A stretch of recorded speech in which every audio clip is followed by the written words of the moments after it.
But what we've done, and something we've just announced today in my own constituency, is where the government will put forward some of the funding. Or like there has to be a policy There's always going to be a threshold there as well, which I think is perhaps my husband came up with his crackpot idea. A bit radical, but he's pretty radical. It's about the connection between people who have spent decades now, a generation where people feel like things are.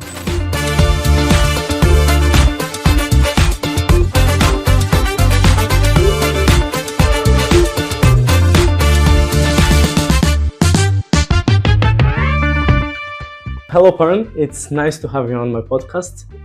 And one of the things you're focusing on, you have been firstly accepted as the MP in the Council of Europe and newly elected in the Westminster Parliament.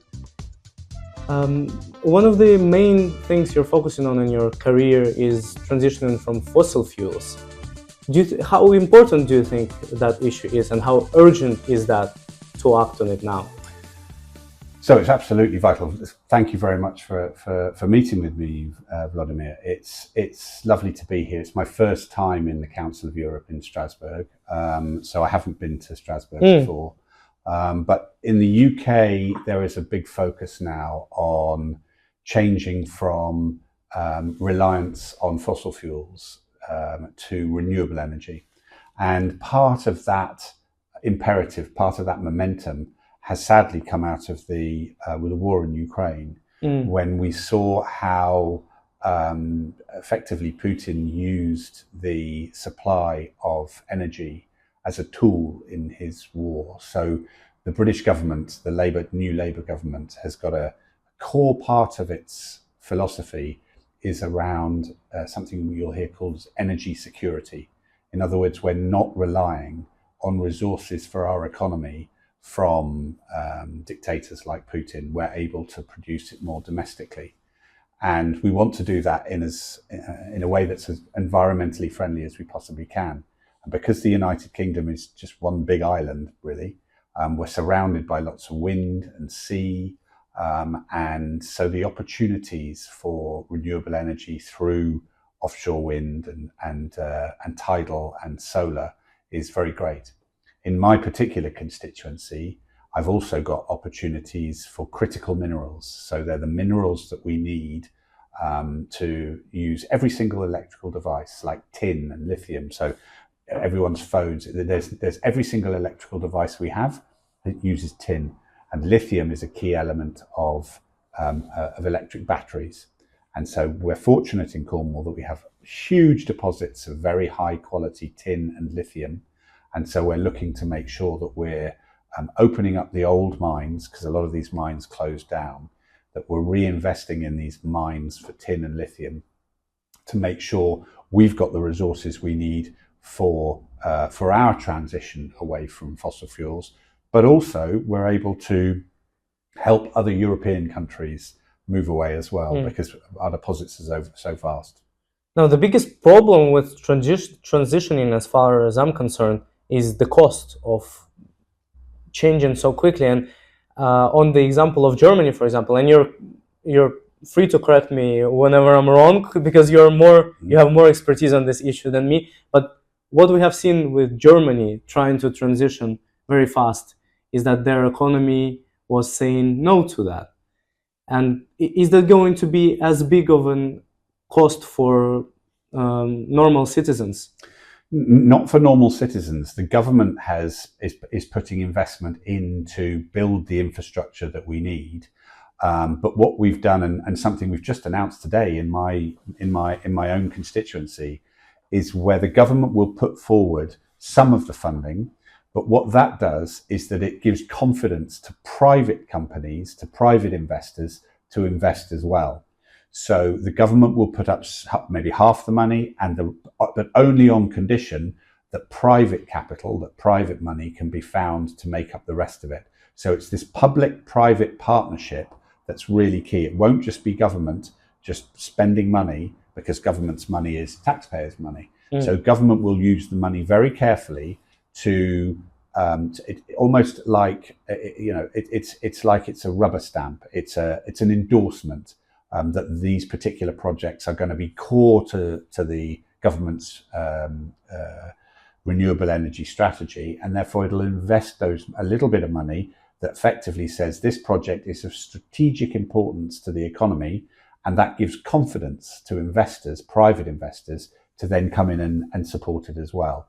So it's not just about the government spending money, it's about private investors spending money. Private investors will only spend money if they can get a good return further down the line.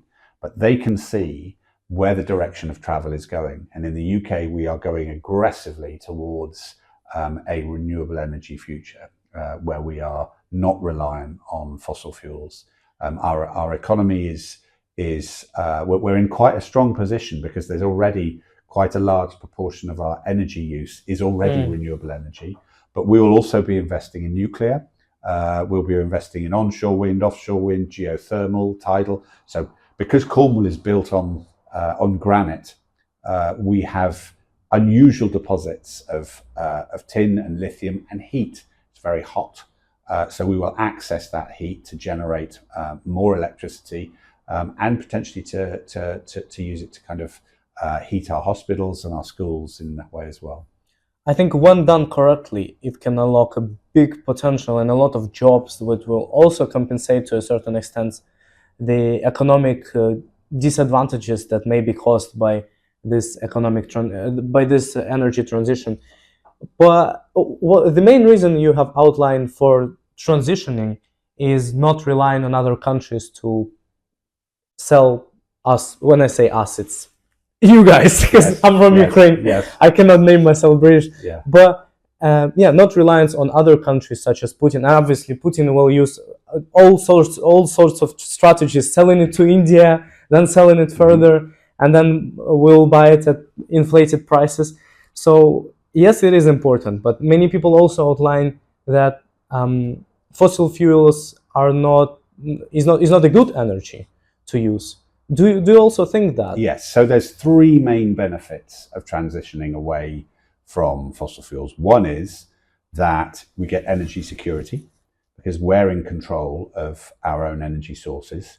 The second is that it creates, as you've just said, Vladimir, absolutely right, good quality, high-skilled jobs. And we're getting engaged with our young people, with our colleges and our schools to make sure that they understand the skills that they need for this future business. But thirdly, and very importantly, this environmental impact. So at the moment, the UK imports a lot of its tin and lithium requirements from China, from South America, from Central Africa, in huge containers, diesel containers, all the way around the world. So the opportunity to significantly reduce our carbon footprint in domestically produced critical minerals and renewable energy is vastly increased. Now, will the UK save the world? Absolutely not. But what we're hoping to do is be a model for transition elsewhere, so that the big polluters around the world can see that yes, there is some pain, there is some structural change that you need to go through. But there's a kind of existential crisis in terms of climate change. We have to make this change, and B, it gives the individual nations security around where they're sourcing their renewables from. Because at the moment we're way too over reliant on fossil fuels from parts of the world that where there's quite a lot of political instability, and we want to move away from that. In your opinion, it's really important to act now, because if not done now, not done properly, it might cause a big climate crisis. But also many people just to play devil's advocate here, many people on the other side of the coin, many conservatives would ask that there is evidence that it might go wrong, but there is no evidence that it will definitely go wrong. So I think if you speak to most scientists, the vast majority of scientists say that we are reaching a tipping point in terms of climate now, and that there is a urgent imperative to act now. We should have acted much, much sooner than we have done now. And so I prefer to follow the science and the scientists rather than people who perhaps aren't quite as experienced in this field. But if you speak to people or you listen to people like David Attenborough, for example, he's a very, very famous campaigner in the UK, and he has seen over many, many decades the deterioration of the planet as a result of climate change. So whilst there are always going to be naysayers, there's always going to be vested interests from people who have been traditionally embedded into the oil and gas industries. That's always going to be the case. But the resolve is very strong in the UK with the Labour government that we are going to transition away from fossil fuels as quickly as we possibly can. Fair enough. I got you. What are the main goals you're planning to pursue in the Council of Europe, particularly, and as an MP in Westminster? It so happened that you got elected in both at approximately the same time. Is that right? Well, the way it works is that in the UK, you get elected as an MP, and then you can, as an MP, you can put your name forward to be a delegate for the Council of Europe, and that's what I did. So I was elected as an MP in July, and then I go to Westminster 4 days a week, and then I work in my constituency 3 days a week. And then you put yourself forward for any committees or delegations that you have particular interest in, and within the Labour Party there's then a vote to see if you are elected to go on these committees and these delegations, and I was elected to the Council of Europe. So this is my very first time at the Council of Europe.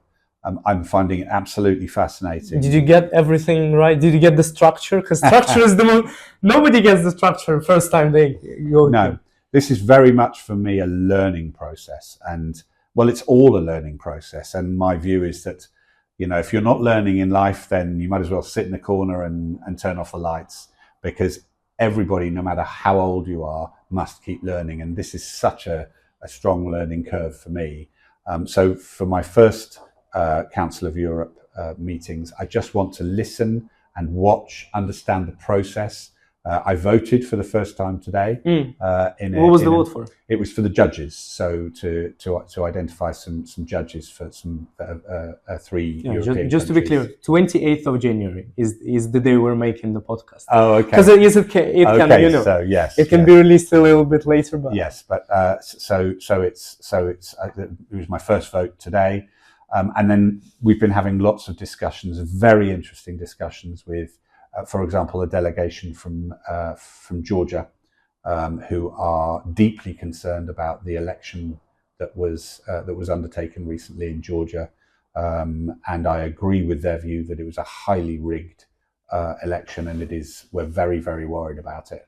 The entire British delegation is very worried about giving legitimacy to the regime that is claiming to have won the election in Georgia. And, these are the international issues that we really should be talking about. They're vitally important ones. The British government today has brought in a raft of sanctions against Belarus to prevent the use of finances within the United Kingdom. And so we're looking at ways that we can use our power and responsibility to ensure that dictators, no matter where they are not allowed to suppress their people. And there should be free and fair elections, as far as we're concerned, across Europe. Well, from all of my heart, I wish you best of luck of, finding your way around Council of Europe. And I hope to speak to you again when you will be an expert. Thank you. I doubt that'll ever happen, Vladimir, but thank you very much for your time, and I'm delighted to speak to you again whenever you need to.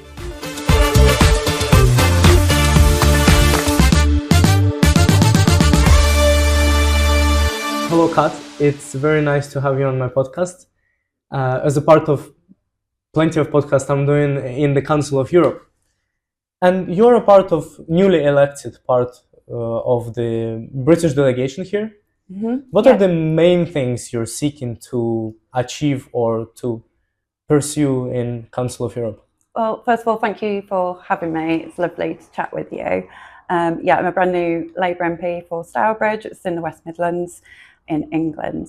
So I was lucky enough to be elected by my colleagues to join Council of Europe.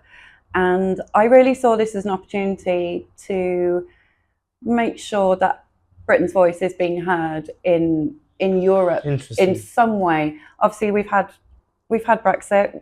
Whatever we all think about that, we can perhaps discuss that a bit more.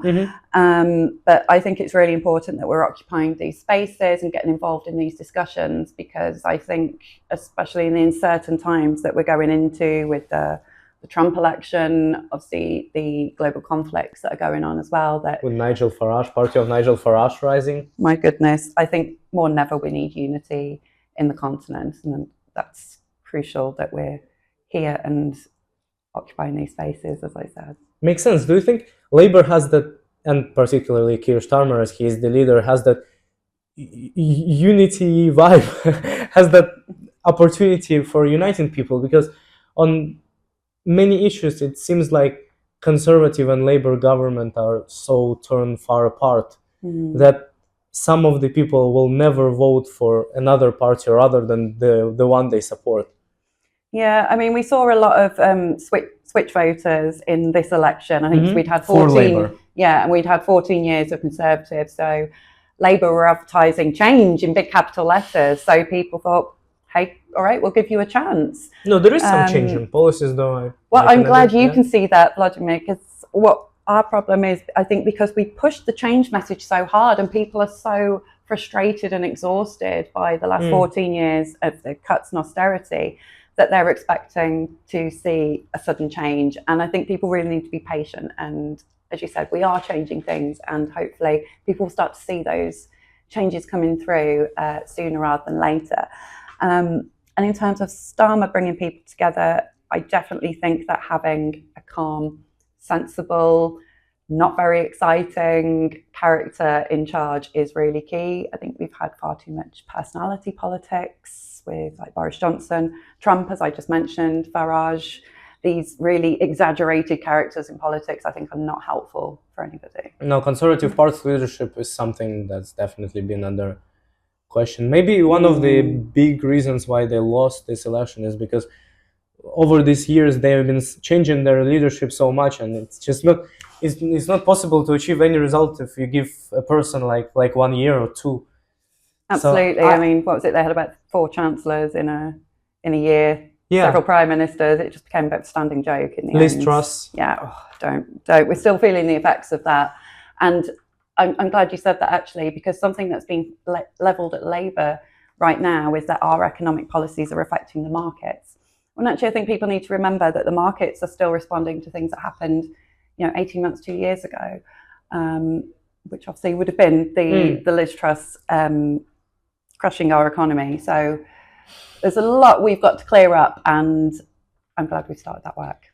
Yeah, it's interesting, different approaches. So people are obviously urging the party to change everything fast and to get the country back on its tracks. But the thing is, when you're urging the government to push for some change and to to put some money into some policy or something else, you should understand that this money has to be taken from somewhere.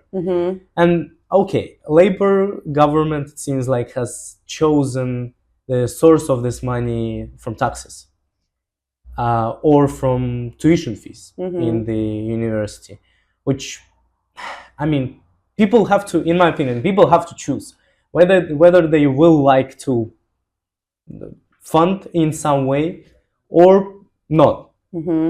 So I think it's incredibly hard to raise money if you wouldn't like your taxes to be raised, if you wouldn't like tuition fees to be cut down. So of course it's unpleasant, and I'm just trying trying to be neutral as much as possible. I'm just trying to assess whether there were any other ways to forge ahead. I mean, definitely, I would really like to see a wealth tax of some sort. I think us as you mean taxing the wealthy? Absolutely. In fact, a suggestion my husband made recently was, he said, just apply 0.5% tax to every single bank account in the UK. And I was like, whoa. I'm not sure, babe. But I can see where he's coming from in putting it across the board. So it's not just, you're not accused of, again, the two-tier gear, which has been thrown at us about so many different things.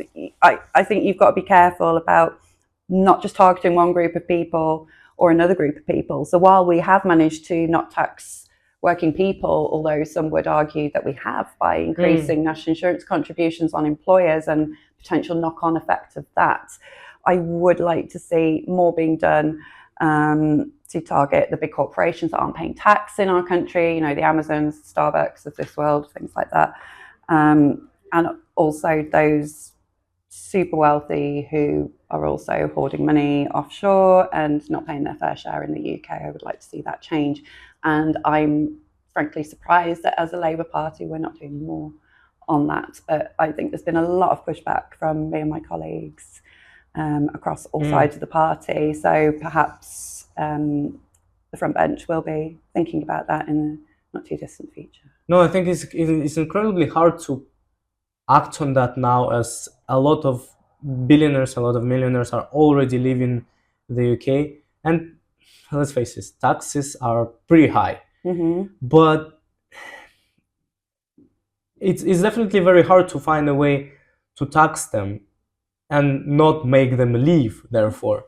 Because large companies will rather base their country in some island that has zero or little to none taxes. Well, ultimately, and make their money here. Yeah. Than to pay the taxes here. Sure, and ultimately that's what Brexit boiled down to. It was... In what sense? It was a way, because the EU was cracking down on people holding money offshore. And I believe politicians in the UK saw that this was coming in the EU and thought, well, we've got to protect ourselves. We've got our offshore bank accounts in the Cayman Islands and stuff. We want to protect that. So obviously we had a Conservative government at the time, and David Cameron was heavily influenced by, you know, the Eurosceptics, the old Eurosceptics amongst the Conservatives.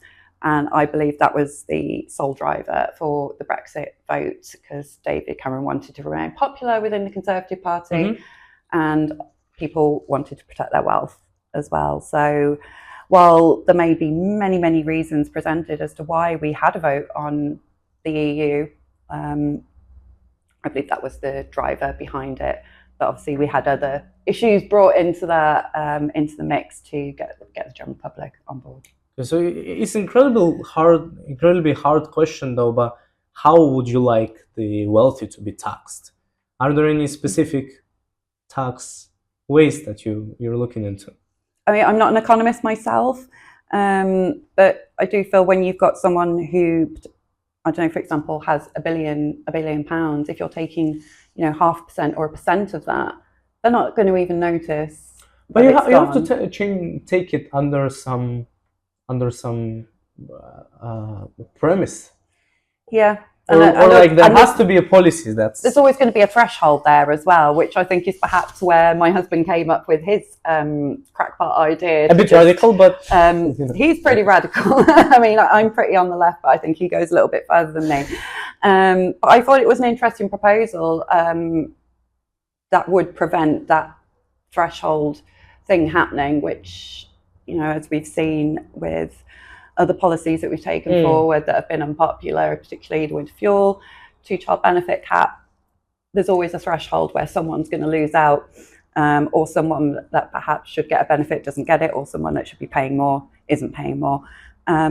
So I'd say it would have to be really carefully thought through by people who know more intricately about the economy than perhaps I do. But I just absolutely think there's got to be more distribution of that wealth, because the gap between the poorest and the wealthiest is just widening, and I think we need to even out that playing field a little bit.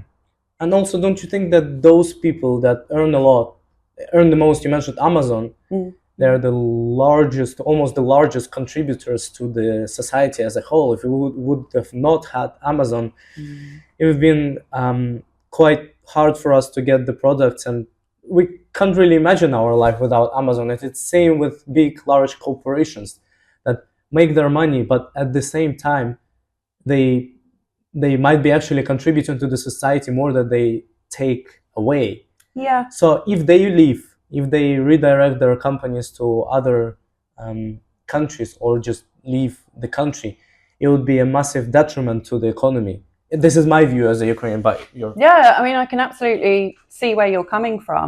And Amazon has been a great thing for online shopping, but equally we can raise questions about ethics. We can raise questions about economic disparities of people like Jeff Bezos and a random person who fixes cars or works at the hospital. But for me, when you talk about Amazon as well, I feel that online shopping has been a really big issue with online shopping has been a really big issue for our small towns, our high streets, and we're seeing much more businesses closing because of the rise in online shopping. I mean, I'm guilty as much as anybody else. I do really try not to use Amazon where possible. Why though? Because you feel like because I feel it's unethical. As I said about that, I don't feel like they're contributing enough to our country. It's having that knock-on effect on our towns and cities, local businesses. And what I've also noticed recently is a downturn in the quality of some of the items that they're selling. We've also had a lot of issues in the UK, and I know in other countries around the way the workers are treated. And I have done some work, and colleagues have as well, with trade unions to ensure that those workers are treated fairly, because we've heard about some outrageous employment practices happening in some of their warehouses. So I think we have to look at it in the round rather than just worrying about one little aspect of that, because it is a wider issue. On Trump, and it very much has to do with Jeff Bezos, because Trump has surrounded himself with just massive, incredibly powerful and incredibly wealthy people who it seems like he's able to bring to his side, to carry to his side. And it's both interesting to follow this and more potentially dangerous. And a bit terrifying. Yeah. It seems like we have to choose from Trump owning everything and Trump making all the decisions, or Democrats making all the decisions. And it's not really the best choice, is it? Not really. I think, like nobody, it's like the best, which is the best of the bad bunch sort of thing. Nobody can say that one candidate has clearly stood up to public. If it would have been Obama running against Trump, it would have been disaster for Trump.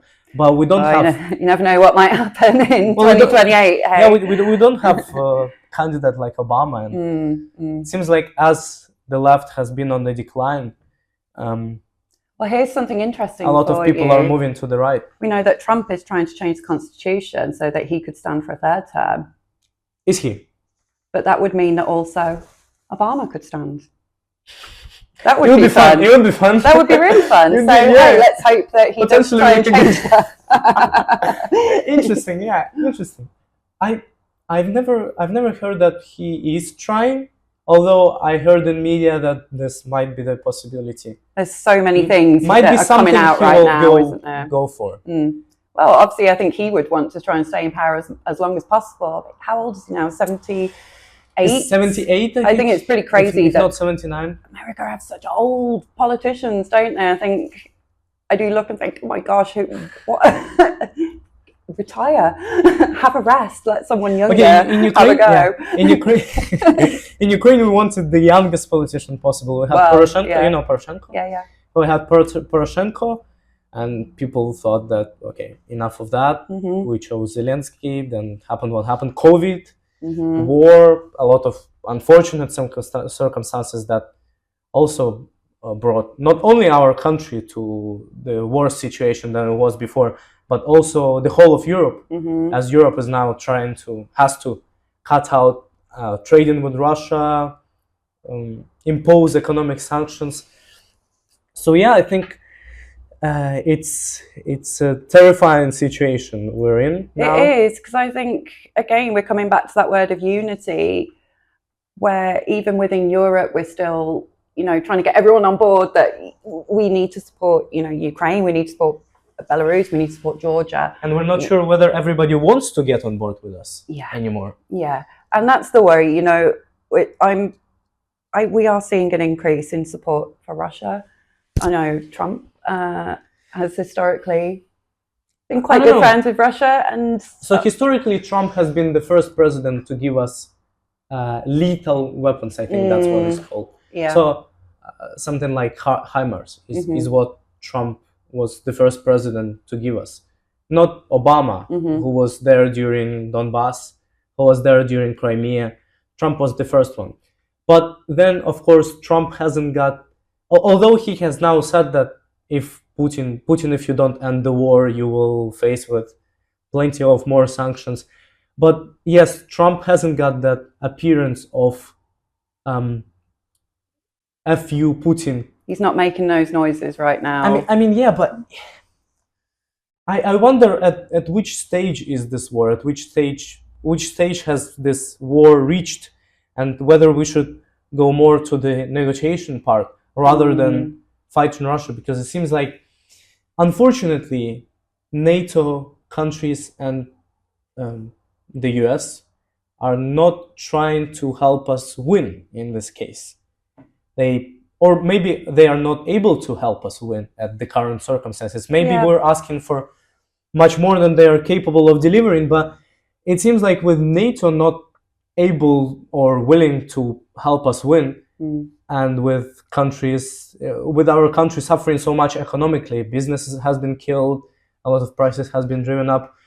It seems like it is, and what is the way out? And both sides have lost so many men and women and children as well. So the question is, can we win more?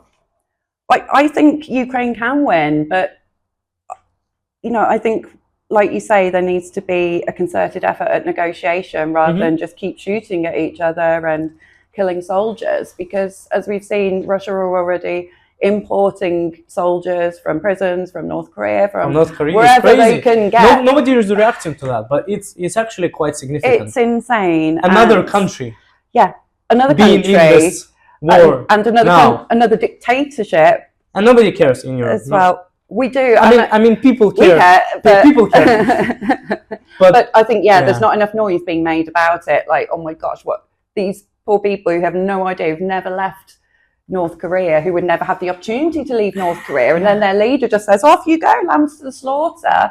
And meanwhile, Ukraine's men are just dropping and dropping and dropping. I mean, as I told you, I visited Ukraine in September, and we visited some of the rehabilitation hospitals, and obviously there's a much higher conscription age in Ukraine currently, isn't there? They still talking about lowering. So it's 25. 25. But this podcast is recorded at 28th of January.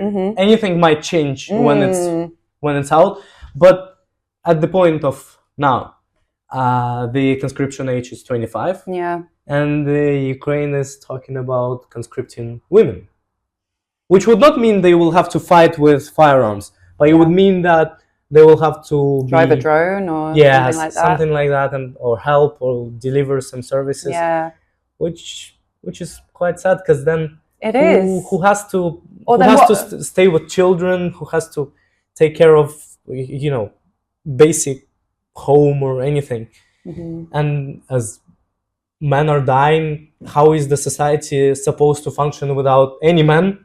Yeah, absolutely. I mean, I'd heard suggestion that it might be lowered from 25 for men as well.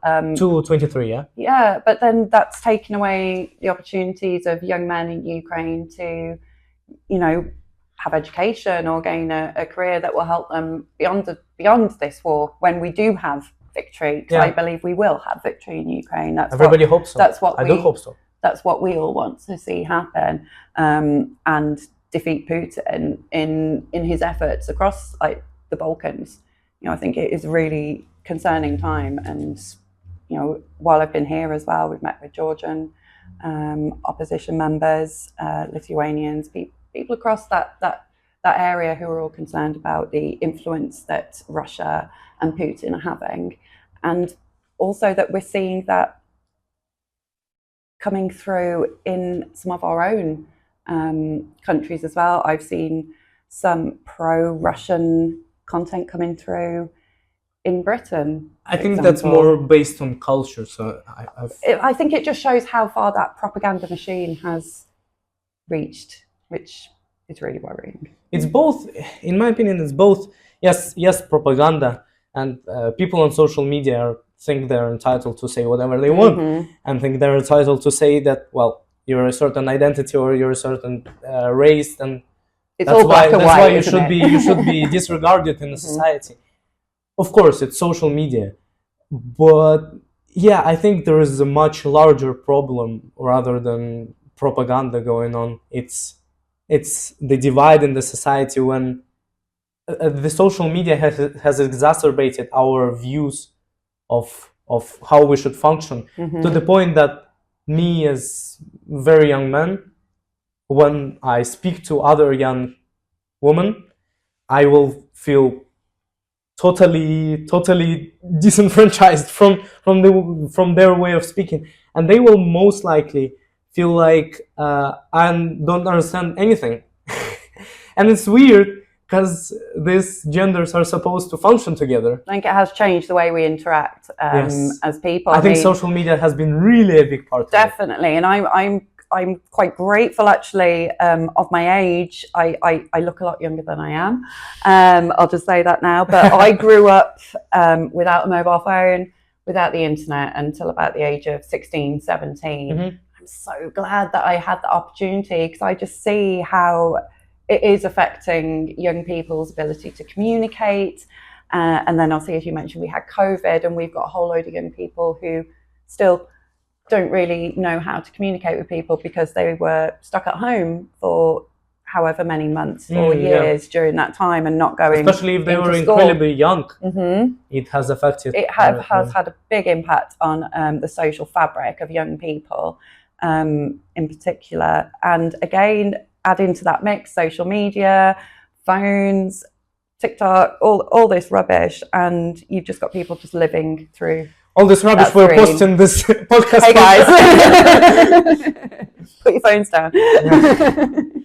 But I think we need to remember that these resources are really helpful if we use them in a limited and respectful and the correct way.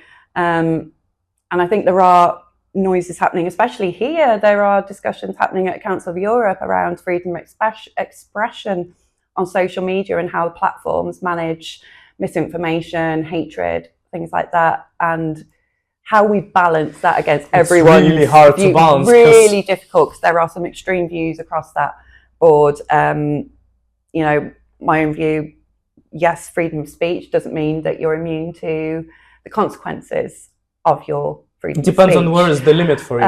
It's very different to all kinds of people. In particular in the UK, I think since we've seen the rise of reform, there are a lot more people who think that things are just around, oh, you got upset because I said this. Oh, it's just words. But we've just remembered yesterday on 27th of January, International Holocaust Memorial. The Nazis started with words. Then they started abusing people. And then we know what happened after that. So I'm really conscious that, and it goes back to me telling you one of my interests around history and heritage. We've got to remember these things so that we can learn from them. And perhaps that's where we can take some of the cues from on how we manage things like social media going forwards. Well, Kat, it has been extremely interesting to talk to you. I'm afraid, the flow of the conversation is so nice, I don't want to stop it, but I'm afraid I have to. No worries, perhaps we can Thank catch you so up much another for your time. Yeah. No, you're so welcome.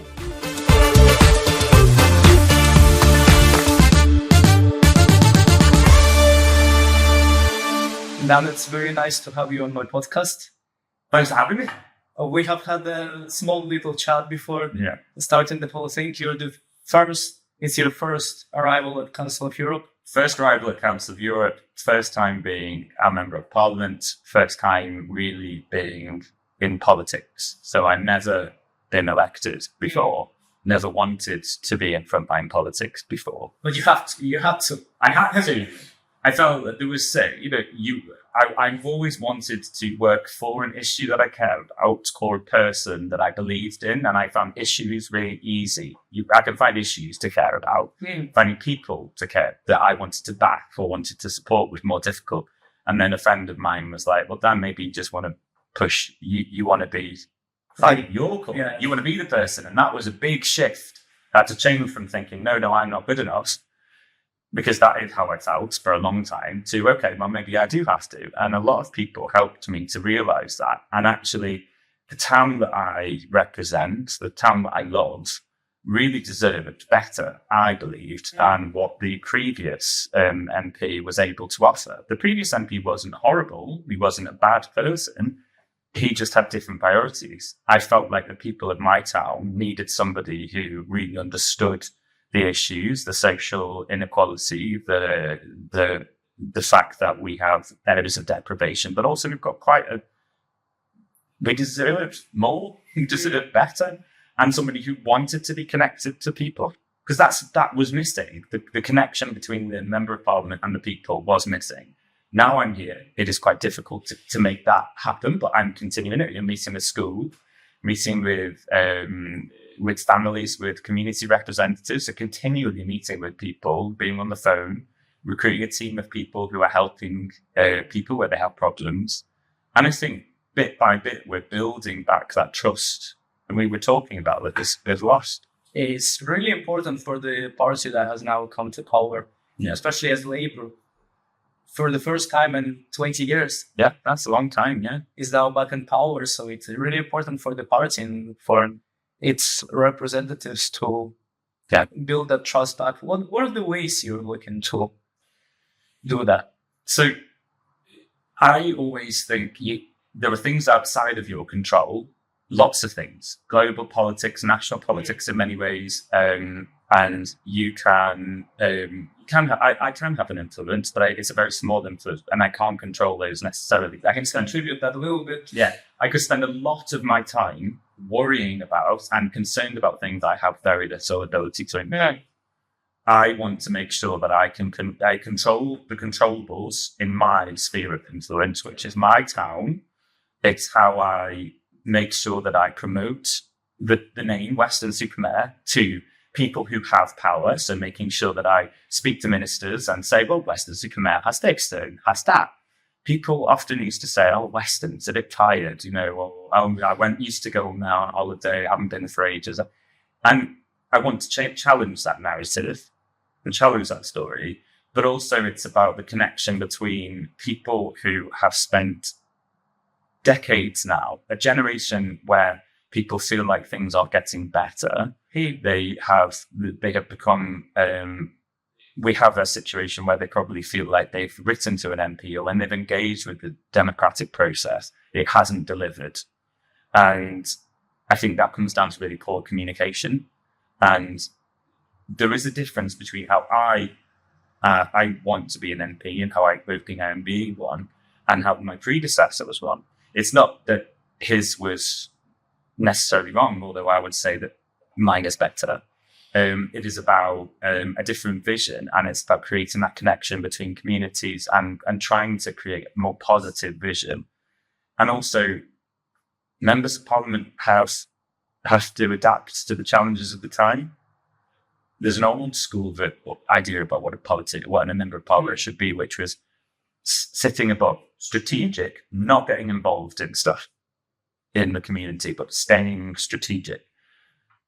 That's fine, but the country and our communities now need someone to be visible, engaged, and supportive. And I don't think my predecessor necessarily could do that. So it's about the needs of the time rather than an ideology. So you flex to what is needed. So I'm trying to do that. So the fact is clear that there is little connection, or the connection has been disrupted between the government and its people. Mm-hmm. But then the question whether it's the problem of the way the parliament is built, the way there is a lot of work being thrown at MPs that they can't possibly reply to every single constituent, can't possibly do all the work that they are required, supposed to do. Or that's the problem of certain individuals who have been running for roles. Yeah. I mean, What do you think is more likely? well, someone, I can't remember who it was, said to me there are 650 ways to be a member of parliament, and you have to find your way. There's no MP's approach is the same, and There's no framework. there are attempts at framework, but really you have to flex to the needs. And I think where any of us could fail is if we don't continue to listen and engage with our communities. That also means we have to be very aware of what is making sure everybody's heard. What I realize a lot of the time is a small amount of people want to make a lot of noise and get attention. I understand that, but the vast majority of people just want things to get better, and they want to trust you. They want you to succeed. I think most people want us to succeed. Yeah. But we have to be hand in hand with them. The communication piece is essential. I mean, we have what is also an issue is that everybody has a different perception of what an MP does, what they should do. There are lots of people that think that my job it should be just replying to their emails. Really? There are lots of people that think my job should be entirely spent. I should be sat on the green benches in the Commons the entire time, digesting everything. And there's lots of people that think I should be spending all of my time in the constituency, not voting in Parliament. There's lots of things that people think I should be doing. The issue with that is you never please anybody entirely. It's not your job to please everyone. Just enough. Just not to get left together. Yeah. But the point, I think, is that I genuinely really want to be the member of Parliament who represents the town, not just the people that voted for me, everybody. So I will, broadly speaking, meet with everybody, whether or not I agree or disagree with them, because everybody deserves to be up. We're in a very, very difficult time as a democracy in the West, in the world. That's horrifying. It's all quite scary. There's lots. Being here in Strasbourg is really interesting and really useful, because when you're in Westminster, or when I'm in Weston-super-Mare, you become, understandably, you are incredibly focused on your country and your town. You come here and you're like, oh, okay. There's a whole other load of stuff. Yeah. And everybody's concerned about their interests. Yeah. But then there are similarities. There are collective issues that we can work on. And actually, there's an element of us needing to, as parliamentarians, demonstrate the importance of these international structures and how we should use these international structures to further the ethics and morals that we believe in. And I think there's an element of us having lost that, and it's lost rare communications. We're also trying to do that at a time where turbocharged by misinformation, disinformation on social media, where the question of what is truth and what is lies is not easy to discern. I think it's possible. Well, it has to be possible. We have to find ways to find the truth. Well, the truth, for some people, truth is this. Yeah, I know. And for others, it's just... Yeah. It's always been the case, though. I think, there is always, but we are in a particular existential situation. We will find the tools, we will find the structures to be able to get to a point where society feels more stable and feels more able to trust, because we have no other option. Otherwise, we're done for. So we will create the structures, we will create a new set of operating standards for how we go forward.